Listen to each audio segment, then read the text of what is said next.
En 2020, donc année évidemment que l'on sait être une année de crise sanitaire, avec une épidémie qui dévaste les différents secteurs, dont le secteur culturel, on a quand même décidé de se réunir. On avait pensé en 2019 de mettre en place les fabriques culturelles, et donc on a mis en place ce travail de Our Culture, qui est vraiment l'idée de se rencontrer entre acteurs transfrontaliers. Et donc c'est évidemment des rencontres virtuelles que l'on a proposées, mais on a eu la chance de découvrir le musée des Beaux-Arts, BK6 à Courtrai, le musée des Beaux-Arts donc de Tournai, BK6 à Courtrai, ainsi que le LAM à Villeneuve-d'Ascq. Et donc pour nous c'était vraiment un moment très riche, parce que c'était un moment de rencontre, de convivialité, malgré la distance.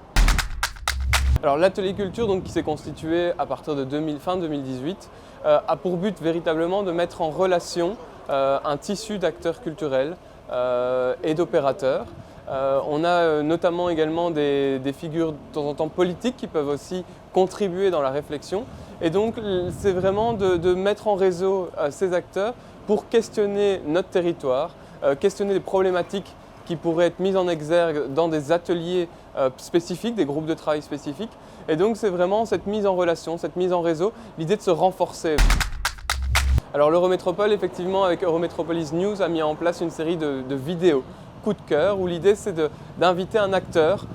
qui s'implique sur son territoire, le territoire de l'Eurométropole, donc dans les 3 versants, et qui va présenter son coup de cœur. En l'occurrence, on a eu par exemple le musée de folklore, on a eu un artiste ici à Tournai, mais on a également eu en l'occurrence des acteurs impliqués sur les 3 versants qui vont vraiment valoriser soit un lieu, soit une démarche, soit une action particulière, ou alors un objet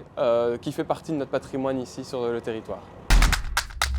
L'axe principal, ça va vraiment être de faire bouger les lignes, de présenter nos projets, d'essayer de trouver des moyens, d'essayer de répondre à des appels à projets de manière transfrontalière, mais également d'avoir une réflexion commune avec nos politiques pour essayer d'inscrire la culture au sein des différents projets. Et puis ce qui est vraiment important, c'est que la culture, on se rendra vraiment compte que ça permet effectivement de la mobilité, ça permet d'inscrire du numérique, ça permet de rentrer dans des notions d'innovation, de créativité, mais aussi d'emploi, et donc montrer finalement la nécessité pure et dure de la culture au sein de l'Eurométropole.